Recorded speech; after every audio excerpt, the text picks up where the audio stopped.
soalnya. Bosan, berita terus, capek aku.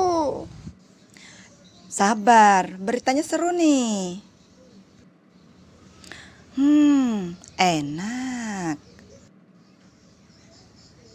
Kak, ganti. Gak sabar amat sih. Kak, pokoknya ganti. Apa sih? Assalamualaikum warahmatullahi wabarakatuh. Salam Kukar Pintar. Halo semuanya, apa kabar? Senang bertemu kalian kembali bersama saya, Rahmawati. Untuk kali ini saya akan membahas materi IPS kelas 8 semester ganjil bab 2, pengaruh interaksi sosial terhadap kehidupan sosial dan kebangsaan dengan tema konflik sosial. Tujuan pembelajaran kali ini, setelah proses belajar mengajar, diharapkan siswa dapat menganalisis konflik sosial dan menganalisis upaya mengatasi konflik sosial. Di awal tadi kalian sudah menyimak video bukan? Pada video tersebut diceritakan tentang dua orang kakak beradik yang tidak akur saat menonton televisi. Mengapa ya dengan saudara sendiri kadang kita tidak akur? Ya, faktor penyebabnya karena kamu dengan saudara kamu adalah individu yang berbeda, sehingga terdapat perbedaan dalam hal sifat, selera, pemikiran, hobi, dan lain-lain. Sekarang kita akan membahas tentang pengertian konflik menurut Kartono. Konflik merupakan proses sosial yang bersifat antagonistik dan terkadang tidak bisa diserasikan karena kedua belah pihak yang berkonflik memiliki tujuan, sikap, dan struktur nilai yang berbeda yang tercermin dalam berbagai bentuk perilaku perlawanan, baik yang halus, terkontrol, tersembunyi, tidak langsung, terkamuflase, maupun yang terbuka dalam bentuk tindakan kekerasan. Siapa saja yang terlibat konflik? Semuanya bisa terlibat konflik, baik antar individu, individu dengan kelompok, atau kelompok dengan kelompok. Sekarang kita akan membahas tentang faktor-faktor penyebab konflik sosial. Yang pertama, perbedaan individu. Yang kedua, perbedaan latar belakang kebudayaan. Yang ketiga, perbedaan kepentingan. Dan yang keempat, perubahan nilai yang cepat. Kita akan mulai dengan perbedaan individu. Manusia merupakan individu yang unik dan berbeda. Meskipun mereka bersaudara, belum tentu pendirian dan perasaan mereka sama. Perbedaan-perbedaan inilah yang bisa menimbulkan konflik sosial. Yang kedua, perbedaan latar belakang kebudayaan. Berbagai kelompok kebudayaan bisa saja memiliki nilai dan norma yang berbeda-beda. Perbedaan-perbedaan ini dapat menimbulkan konflik sosial, sebab kriteria tentang sopan atau tidak sopan, pantas atau tidak pantas, atau bahkan berguna atau tidak berguna dari sesuatu hal atau benda, fisik maupun non-fisik, tentunya berbeda-beda dari suatu budaya dengan budaya yang lain. Kemudian yang ketiga, perbedaan kepentingan. Perbedaan kepentingan terhadap suatu masalah bisa menimbulkan konflik sosial. Misalnya, masalah upah. Antara buruh dengan perusahaan atau majikan biasanya terdapat perbedaan keinginan.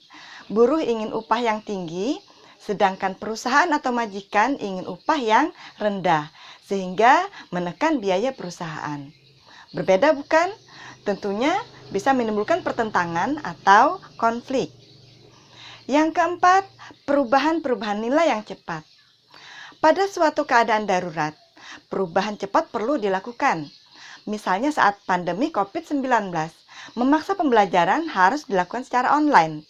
Suka atau tidak suka, guru, siswa, maupun orang tua harus mengikutinya walaupun menimbulkan konflik sosial pada sebagian orang.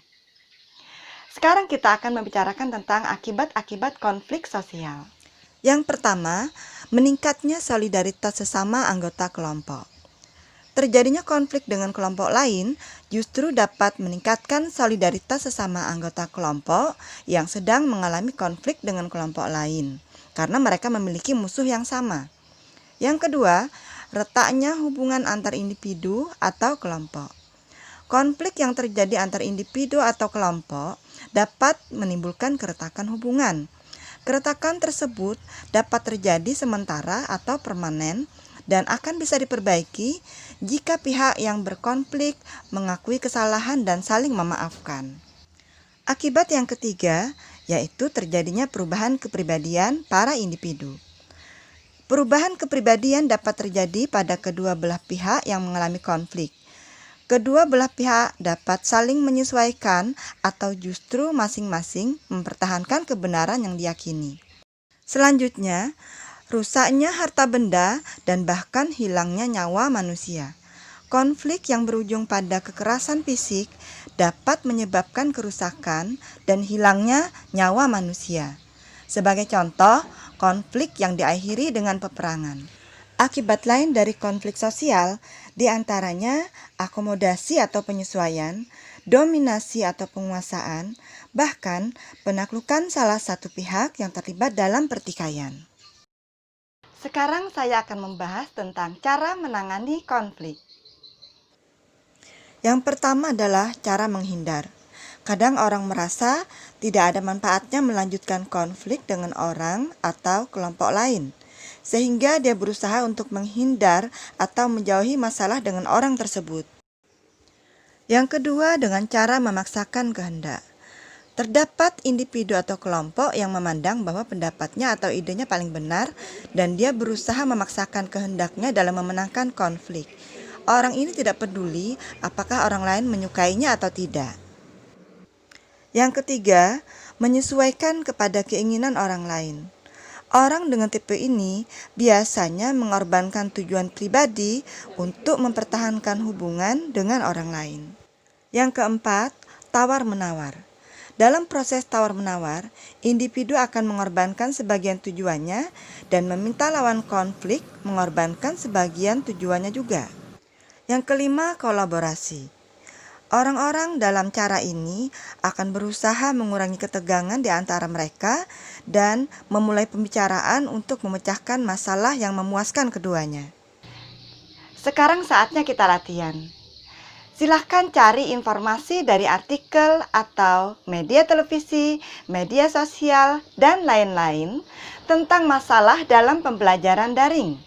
Kemudian tulislah pendapatmu. Apa saja konflik sosial yang timbul dari pembelajaran daring? Dan yang kedua, apa yang harus dilakukan untuk mengatasi konflik sosial dalam pembelajaran daring? Kalian sudah menyimak materi hari ini, bukan? Apa saja yang telah kalian peroleh dari belajar hari ini? Apakah kalian senang mempelajari materi hari ini? Jangan lupa belajar untuk materi selanjutnya tentang integrasi sosial. Akar konflik adalah perbedaan. Perbedaan tidak mungkin dapat dihapuskan. Kita tetap dapat hidup rukun dengan orang yang berbeda selama kita masih memiliki sikap saling menghargai dan menghormati orang lain. Dan tentunya kita tidak melakukan hal yang merugikan atau mengganggu orang lain. Demikianlah materi Ibu hari ini tentang konflik sosial. Semoga bermanfaat dan Assalamualaikum warahmatullahi wabarakatuh. Salam Kukar Pintar.